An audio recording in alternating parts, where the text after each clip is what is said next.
तो दोस्तों आज मैं आपके लेके आया हूँ all new Volkswagen Virtus base model. साथ ही हमारे साथ है Volkswagen Virtus का टॉप एंड वेरिएंट। अगर आप Virtus को देखेंगे तो Virtus में टोटल आपको 3 वेरिएंट्स ऑफर किए गए हैं। जहाँ बेस वेरिएंट है उसका नाम है कंफर्ट लाइन वेरिएंट, इससे ऊपर आपको ऑफर किया गया है हाई लाइन वेरिएंट, और जो टॉप एंड वेरिएंट है अगर आप 1.0 TSI इंजन लेते हैं तो आपके पास है टॉप लाइन वेरिएंट Virtus का। तो दोनों ही हमारे साथ है कंफर्ट लाइन और टॉप लाइन। आज की वीडियो में हम डिटेल में बात करने वाले हैं कि इन दोनों वेरिएंट्स में क्या क्या सिमिलैरिटीज़ है और किस तरीके से Volkswagen ने अपने इवन बेस वेरिएंट या फिर आप देख लेंगे टॉप वेरिएंट क्या क्या फीचर्स ऑफर कर रही है, और एक तरीके से आपको बहुत बढ़िया जजमेंट मिलेगा अगर आप इन दोनों ही वेरिएंट्स में से कुछ भी लेने की सोच रहे हैं। अब इन दोनों वेरिएंट में अगर आप एक्स शोरूम के डिफरेंस की बात करें तो इसकी एक्स शोरूम प्राइस है 11.22 लाख रुपीज़ और इसकी एक्स शोरूम प्राइस उससे 3 से लेकर 3.25 लाख रुपये ज़्यादा है। तो इतना डिफरेंस है दोनों गाड़ियों में, लगभग 3.5 लाख रुपये के आसपास का ऑन रोड में डिफरेंस है।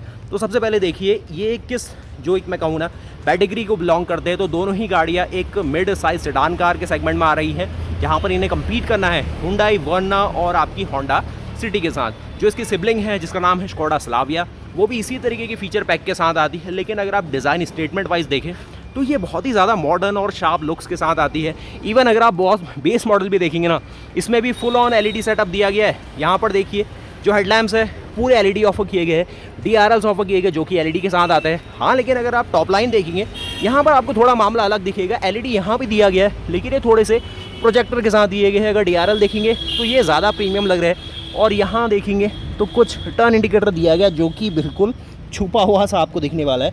यहाँ पर देख सकते हैं इसकी प्राइसिंग तो कंफर्ट लाइन वेरिएंट की है 11.22 लाख रुपीज़ और ऑन रोड ये आपको 13.18 लाख रुपीज़ कॉस्ट कर रहा है। और अगर आप टॉप लाइन की बात करें जो कि अभी आपके सामने है, इसकी एक्स शोरूम प्राइस है 14.41 लाख रुपीज़ और ऑन रोड कॉस्ट कर रही है 16.84 लाख रुपीज़ में, यानी कि लगभग 3.5 लाख रुपीज़ का डिफरेंस है दोनों ही गाड़ियों में। अब आइए देखते हैं पीछे से इन दोनों गाड़ियों को। अब आज हमारे साथ ये है मैनुअल वेरिएंट। अगर आप ऑटोमेटिक देखें तो ऑटोमेटिक और ऊपर कॉस्ट करेगा, और फिर उससे ऊपर है GT प्लस जो कि 7 स्पीड DSG के साथ आती है।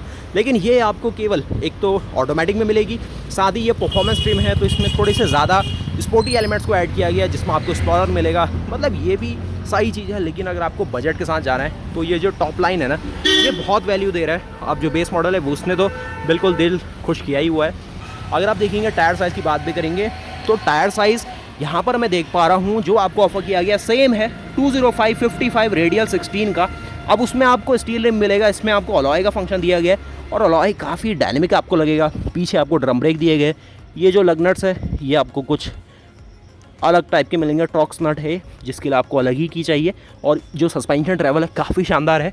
अब टॉप एंड और उसमें देखेंगे ना बेस मॉडल में अगर अलॉय सेम है, सब कुछ सेम है, तो किस में डिफरेंस आ रहा है?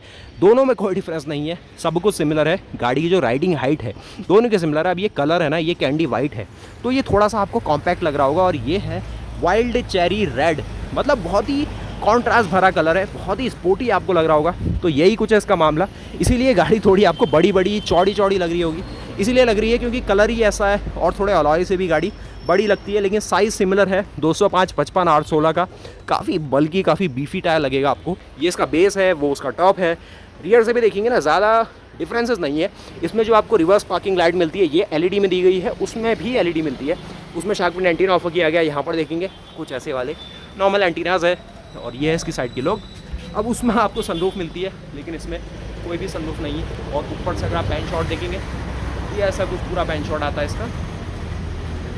तो आइए चलते हैं अब टॉप एंड के अंदर। पहले तो वहाँ पर टॉप एंड की बात की जाएगी। यहाँ पर आप देखेंगे फ्यूल के लिए ओपन करने के लिए सिंपल सिस्टम सा है, अगर सेंट्रल लॉकिंग काम कर रही है आपकी। अब आइए चलते हैं अंदर। बाकी मैंने फ्रंट से आपको दोनों ही गाड़ियाँ दिखाई है, बहुत ही ज़्यादा अल्टीमेट लुक्स है। ये ज़्यादा ही बल्कि लग रही है, बहुत ही स्पोर्टी लग रही है, क्योंकि सारे जो क्रोम एलिमेंट्स हैं ना वो बहुत बढ़िया तरीके से, और जो पियानो ब्लैक एलिमेंट्स हैं वो बहुत बढ़िया तरीके से कॉम्प्लीमेंट कर रहे हैं इसके डिज़ाइन के साथ। अब ये दोनों ही गाड़ियों का डिज़ाइन कुछ वैसा ही है जैसे Volkswagen अपनी पोलो को सेल कर रहा है इंडिया के बाहर, जो इंटरनेशनली उसकी 7 जनरेशन अभी चल रही है। इंडिया में तो 5 ही जनरेशन आई थी, 6ठी आई नहीं, अब 7वीं चल रही है फॉरेन मार्केट्स में। तो वही डिज़ाइन को लाया गया है। अब देखते हैं कि कब तक नई वाली पोलो इंडिया में आएगी।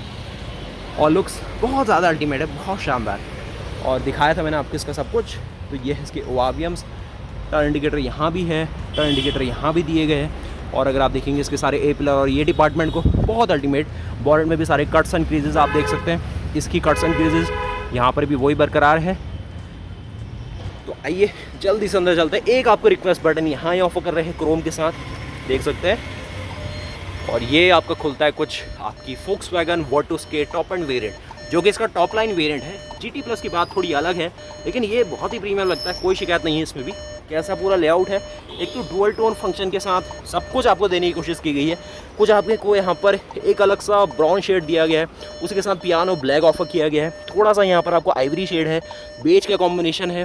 बहुत बड़ी सी 10 इंच के आसपास की स्क्रीन है, उसी के आसपास की 8 इंच के आसपास की स्क्रीन यहाँ इन ऑफर करी है। और ऐसा पूरा लेआउट है गाड़ी का, बहुत ही ज़्यादा हैपनिंग है, काफ़ी फ्लूडिक लगेगा। और ऐसा है कि ड्राइवर सेंट्रिक है, अगर इस साइड देखेंगे ना तो ड्राइवर की ओर थोड़ा सा इंक्लाइंड है, जिससे ड्राइवर को हर चीज़ बहुत आसानी से दिखेगी। और अगर आप यहाँ भी देखेंगे डोर पैनल की ओर, तो ऐसा पूरा डोर पैनल इसका आता है। थोड़े और पास में जाके दिखाऊं तो एक डेड पेडल मिलता है, जो कि बेस मॉडल में भी मिलेगा, तो कोई शिकायत नहीं है। और सीट्स की बात करते हैं तो सीट्स में क्या क्या फंक्शन है। सीट्स आपको वेंटिलेशन के साथ ही ऑफर करते हैं, तो ऐसे कुछ परफोरेशन नहीं दे पाते हैं। कुशनिंग ठीक है, कोई भी वैसा वाला फंक्शन पावर ड्राइवर सीट्स नहीं है, मैनुअली आप करेंगे। हेडलैम्प्स और इसके सारे स्टॉक्स और ये सब कुछ यही हैं। अब उसमें यहाँ पर की होल आता है, लेकिन इसमें यहाँ पर आपको पुश स्टार्ट स्टॉप बटन दिया गया है। ये इसकी कुछ की फॉब है। जल्दी से देखिए, इसका डोर बंद करते हैं तो क्या डोर थर्ड फील होती है, बिल्कुल प्रीमियम क्वालिटी। इसको बंद करते हैं, ऐसे कुछ इसके सारे की के कमांड्स है। वर्टोस रेड मैनुअल, ये इनकी डेमो कार है, तो आप यहाँ आ सकते हैं। अगर आप हल्द्वानी में हैं, टेस्ट ड्राइव ले सकते हैं। बहुत शानदार तरीके से आप इसे एक्सपीरियंस करिए। बहुत अल्टीमेट डील आपके लिए बनेगी अगर आपको एक मिड साइज़ में कुछ सेडान के ऑप्शंस चाहिए। और इवन मैं कहूँ ना, जो वन और होंडा सिटी है उससे ज़्यादा बेटर भी आपको लग सकती है। और यहाँ पर देखिए, इसका कुछ सनरूफ का पूरा फंक्शनिंग है। अब ये थोड़ा सा डिसाइडिंग फैक्टर हो सकता है, क्योंकि काफ़ी लोग अभी इंडियन मार्केट में ऐसी चीज़ लेना चाहते हैं कि जो थोड़ी अलग हो। IRVM देखेंगे, अच्छा IRVM देते हैं, साथ ही देखेंगे नीचे कुछ इतना ग्लव बॉक्स है। इसकी कहानी बिल्कुल अल्टीमेट, ये तो लगभग सिमिलर है जैसे आपने स्कोडा में देखा है, यहाँ देखा है, बिल्कुल सिमिलर ही ऑफर करते हैं। साथ ही इसमें क्या क्या कंट्रोल लेने वाला है, तो ऐसा कुछ इसका पूरा लेआउट रहता है। फ्यूल कंजम्पशन और ये चीज़ें बताते हैं। Volkswagen प्ले ऐप्स ये कंट्रोल कर सकते हैं। ये देखेंगे आइडल स्टार्ट स्टॉप यहाँ से ऑफ करेंगे। वेंटिलेटेड सीट्स की फंक्शन ये है, और 2 ही स्टेप तक कंट्रोल होगा। 6 स्पीड का मैनुअल ट्रांसमिशन है, इसमें आपको 6 स्पीड का टॉर्क कन्वर्टर ऑटोमेटिक भी ऑफर कर रहे हैं। यहाँ पर कुछ आपको वायरलेस चार्जिंग का ये फंक्शन दे रहे हैं। टाइप C की चार्जिंग दी गई है। फुली ऑटोमेटिक AC ऑफर किया गया है। और ये है इसका भाई साहब ड्राइवर क्लस्टर कह लीजिए, ड्राइवर कॉकपिट कह लीजिए, बहुत ज़्यादा अल्टीमेट Volkswagen का प्रीमियम लुकिंग लोगो। नीचे देखेंगे ऐसे कुछ आपको यहाँ पर टेलीस्कोपिक और टिल्ट के फंक्शन के साथ दोनों। और यहीं पर आपको क्रूज कंट्रोल भी मिलता है, टॉप एंड वेरिएंट है। इसका साउंड सुनते एक बार, तो सेम टू सेम है भाई साहब। हॉर्न में भी कोई डिफरेंस नहीं है, बिल्कुल अच्छी पिच है इसकी, काफ़ी डीप है। और यहाँ पर भी वॉइस असिस्ट और ये सारी चीज़ें। और डी कट है, उसमें भी डी कट रहता है। इसमें थोड़ा लेदरेट का फंक्शन आ चुका है, तो ये इसको अलग बनाता है। बाकी ये सेंटर कंसोल में उसमें पियानो ब्लैक टिप आती है, इसमें थोड़ा सा मैं कहूँ कि अच्छी टिप दी गई है, वैसे वो भी ज़्यादा बेटर लग रही है। अभी आप देखेंगे आर्मरेस्ट इसमें स्लाइडेबल फंक्शन के साथ ऑफर किया गया है। नीचे अच्छा खासा स्पेस है। अगर आप मेरे हेडरूम की बात करें तो इतना कुछ मेरे हेडरूम में AC का ब्लास्ट एक बार देख लेते हैं। AC का ब्लास्ट अभी सुनेंगे आप। इतना कुछ मेरा हेडरूम आ रहा है, शोल्डर रूम आ रहा है। गाड़ी के अगर आप बाहर व्यू की बात करें तो इतना कुछ ये व्यू आपको दिखा पाएगी। काफ़ी ब्रॉड व्यू है, काफ़ी अच्छा व्यू है। सेफ्टी सेंस में टोटल आपको ये 6 एयरबैग ऑफर कर रहे हैं, तो ये इनकी एक USP बनती है कि सेफ्टी में इनका जो MQB-A0iN प्लेटफॉर्म है, ये अभी काफ़ी सेफ माना जा रहा है। काफ़ी कार्स में ऑलरेडी ये यूज़ कर चुके हैं, लेकिन अभी ग्लोबल NCAP ने इसकी क्रैश टेस्ट वर्दीनेस नहीं बताई है, कैसे सेफ्टी ये बनाएगा आपको। लेकिन उम्मीद है कि 5 स्टार सेफ्टी रेटिंग तो बहुत ईजिली इसे लाने चाहिए। और यहाँ पर आप देखेंगे सारे के सारे डोर पैनल्स को यहाँ पर सॉफ्ट टच दिया गया। अभी डेमो कार है, तो थोड़े बहुत आपको यहाँ पर जो यूजेस है वो देखने को मिलेंगे। ऑल 4 विंडोज़ में पावर विंडो ऑफर की गई है। जो सीट्स की बात करेंगे ना, सीट्स आपको थोड़ी प्रीमियम ज़्यादा लग रही होगी, क्योंकि इसमें एक तो लेदरेट का यूज़ किया गया, थोड़ा सा यहाँ पर काउंटूर दिया गया। लेकिन जो कुशनिंग है ये थोड़ी सॉफ्टर साइड आपको ऑफर की गई है। परफोरेशन जस्ट फॉर डेकोरेशन दिया गया, कोई भी वेंटिलेशन नहीं है पीछे, आगे मिलेगा वेंटिलेशन। सीट्स के पीछे आपको स्पेस दिया गया है। पीछे आपको AC वेंट मिलता है, लेकिन अगर आप बेस मॉडल लेंगे तो उसमें नहीं मिलता AC वेंट, तो वो उसका एक डाउन साइड बन जाता है। और यहाँ पर आप देखेंगे मेरे हेडरूम और ये सब कुछ, तो सेकंड रो में बैठ के इतना कुछ स्पेस है। अगला बंदा भी बहुत आसानी से बैठेगा, बीच में भी एक आसानी से बैठ सकता है। और ये इसका आर्मरेस्ट, जो कि इतना कुछ आपको स्पेस देता है। इसकी स्ट्रेंथ भी अच्छी है। और पीछे 2 टाइप C आपको ऑफर कर रहे हैं ये टॉप एंड में। और ये इसका पूरा यहाँ से एक व्यू आता है। तो गाड़ी दिखती काफ़ी शानदार है, काफ़ी अल्टीमेट है। और यहीं पर जो लाइट्स के सारे कंट्रोल है ये ऑफर किए जा रहे हैं। ग्रैबिंग हैंडल्स आपको चारों तरफ मिलने वाले ड्राइवर की साइड है और सब कुछ है। तो ये कुछ आपने देखा भाई साहब, सही है हिसाब किताब, कोई शिकायत नहीं है। 5 लोगों के लिए अच्छी कार है। और बूट स्पेस देखेंगे, ये है इसका 520 प्लस लीटर्स का बूट स्पेस। अभी बारिश हुई थी इसीलिए थोड़ा सा आपको पानी दिख रहा होगा, लेकिन काफ़ी डीप, काफ़ी अच्छा बूट स्पेस है। यहाँ पर भी लगेज लैंप है, तो बेस मॉडल में है तो इसमें भी होना है, नॉर्मल सी बात है। कोई भी ऐसा कुछ वेरिएंट वाइज बैजिंग नहीं है कंफर्ट लाइन और ये सब कुछ, क्योंकि वो बहुत ज़्यादा ऑड भी लगता है। इसका टायर साइज़ है 195/65 रेडियल 15 का आपको स्पेयर व्हील मिलेगा। तो 195/65 रेडियल 15 का स्पेयर व्हील है। और यहाँ देखेंगे तो ये आपको स्पेयर व्हील दिया गया है, इसका देखेंगे तो 195/65 रेडियल 15, तो सेम टू सेम है स्पेयर व्हील, कोई डिफरेंस नहीं है दोनों में। तो आइए चलते हैं आपकी ऑल न्यू फोक्सवैगन वर्टुस के बेस मॉडल के इंटीरियर्स के नज़र मारने।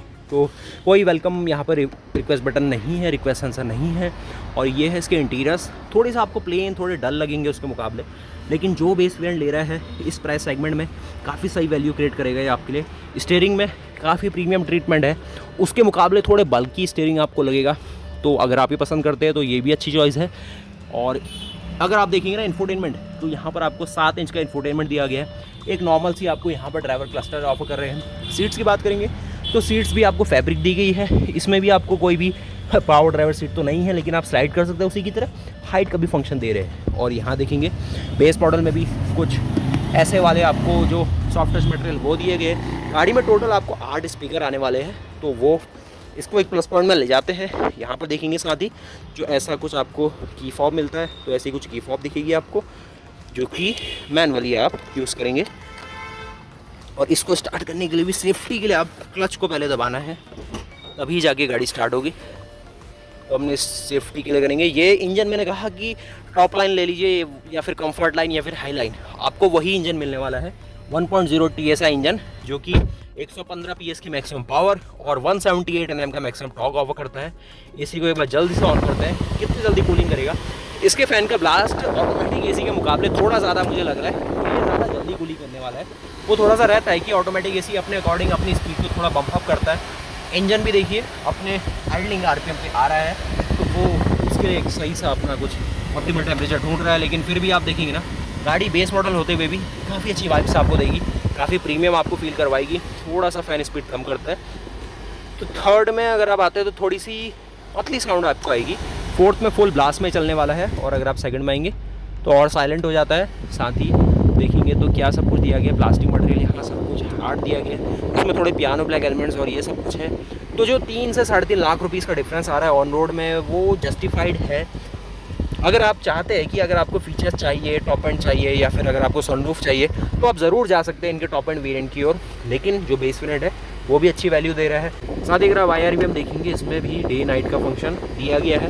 नीचे अगर आप आते हैं तो आइडलिंग स्टार्ट स्टॉप ऑफर कर रहे हैं, ट्रैक्शन कंट्रोल ऑफर कर रहे हैं, TPMS बेस मॉडल से ऑफर कर रहे हैं, तो ये भी अच्छी बात है। यहाँ पर देखिए कोई भी आर्मरेस्ट नहीं आती बेस मॉडल में, 12 वोल्ट का चार्जर है। और जो ये हैंड ब्रेक है ये आपको ब्लैक टिप के साथ मिलता है, जो कि ऐसा आपको दिया जाता है। और इसकी बात करेंगे तो इसको आप कंट्रोल कर सकते हैं अपने अकॉर्डिंग के हिसाब से, आपको क्या इन्फॉर्मेशन इससे लेनी है। ड्राइविंग डाटा शो कर रहा है, व्हीकल स्टेटस, ड्राइविंग डाटा देख लेते हैं क्या कुछ है, व्हीकल स्टेटस देख लेते हैं, फ्यूल रेंज और ये सब कुछ दिखा रहा है। मतलब बेसिक सभी कुछ है इसमें। स्पीडोमीटर यहाँ है, वो है। अब उसमें सारा कुछ डिजिटल आने लग जाता है, लेकिन इसमें भी कोई कमी नहीं है। टिल्ट और टेलीस्कोपिंग, मतलब जो फंक्शनैलिटी और जो एर्गोनॉमिक्स वाले फीचर होने चाहिए वो सभी कुछ दिया है। अब इसमें कोई वायरलेस चार्जर नहीं आएगा, कोई भी टाइप सी वाला फंक्शन नहीं है, एक सिंगल आपको USB दी गई है। अब चलते हैं इसके सेकंड रो सीट्स की ओर। तो यहाँ पर स्पेसिंग वाइज देखेंगे तो आपको लगभग सिमिलर रखने वाला है। उसमें थोड़ा लेदरेट सीट है तो कुशनिंग थोड़ी ज़्यादा आप फील करेंगे, लेकिन इसमें भी कोई शिकायत नहीं है, ठीक ठाक है। देखिए तीनों पैसेंजर्स के लिए आपको हेडरेस्ट स्टैंड्स मिलेंगे, हेडरेस्ट है तीनों के लिए, बीच में भी हेडरेस्ट दिया गया है। यहाँ पर देखेंगे इतना कुछ टनल फील करेंगे आप, इतना कुछ यहाँ पर पैसेज वे है। बैठ के देखते हैं इसमें जल्दी से। सेंटर कंसोल ये रहा, और ये रही इसके पीछे की स्पेसिंग कुछ सामान रखने के लिए। यहाँ पीछे कोई इसमें AC वेंट नहीं आता है, तो ये इसका एक साइड हो सकती है। और यहाँ से अगर आप आएंगे, ये है मेरा हेडरूम, शोल्डर रूम, और इतना कुछ स्पेस। मैं काफ़ी कंफर्टेबली बैठा हूँ। पीछे की ओर थोड़ा रिक्लाइन है सीट, बीच में एक स्पेस बचती है, एक और आदमी इसमें बहुत कंफर्टेबली आ सकता है। तो ये कुछ था इसका एक मैं कहूँ कंपैरिजन रिव्यू। मुझे उम्मीद है कि आपको थोड़ी तो हेल्प मिली होगी कि क्या है दोनों गाड़ियों का एक साथ। क्योंकि अगर आप देखें ना, ब्रोशर देखते हैं तो उसमें जितने भी वेरिएंट्स होते हैं, मान लीजिए 3 वेरिएंट है इसके मेनली, तो उन तीनों ही वेरिएंट को आपको लिस्ट वाइज फीचर शोकेस किया जाता है कि किस वेरिएंट में क्या फीचर है, किस वेरिएंट में क्या फीचर है। लेकिन फिजिकली अगर आप देखें तो 2 गाड़ी आपके आपने सामने है, उससे आपको थोड़ा और ज़्यादा क्लैरिफिकेशन हुआ होगा कि गाड़ी में क्या मिल रहा आखिरकार। बेस मॉडल लेते हैं तो क्या आप मिस आउट करोगे, अगर आप टॉप एंड लेते हैं तो बेस वेरिएंट के मुकाबले आप क्या ज़्यादा एक्स्ट्रा पाते हैं। इसमें एक और चीज़ देख रहे हैं आप, ये हैलोजन फॉग लैंप्स दिए गए, तो एलईडी रहते तो और बेस्ट थे, लेकिन परफॉर्मेंस वाइज हैलोजन ज़्यादा बेटर है फॉग लैंप्स के मामले में, क्योंकि फॉग लैंप्स आप ज़्यादातर विजिबिलिटी के लिए चलाएंगे। अगर आप हेडलैम्प्स की बात करें तो थोड़े बहुत वो लुक्स के लिए आप यूज़ कर लेते हैं, लेकिन परफेक्ट विजिबिलिटी चाहिए तो हैलोजन ही ज़्यादा बेटर ऑप्शन है आपके लिए। और गाड़ी बहुत अल्टीमेट है, सनरूफ का यहाँ से डिपार्टमेंट आप ज़्यादा बेटर तरीके से देख पाएंगे, और पीछे शॉकिंग एंटीना, और ये कुछ पीछे इसमें डिफॉगर भी आप देखेंगे, और डिफॉगर इसमें भी है। तो यही कुछ था इन दोनों का कंपैरिजन, थोड़ा सा लंबा हो गया है। ऐसी और कंपैरिजन के लिए प्लीज़ मिलते हैं ऐसी और नई वीडियोस के साथ। चैनल को अगर आपने सब्सक्राइब नहीं किया तो प्लीज़ चैनल को सब्सक्राइब कीजिए। मिलते हैं ऐसी और नई वीडियोस के साथ, तब तक के लिए जय हिंद, जय भारत, वंदे मातरम, गुड बाय।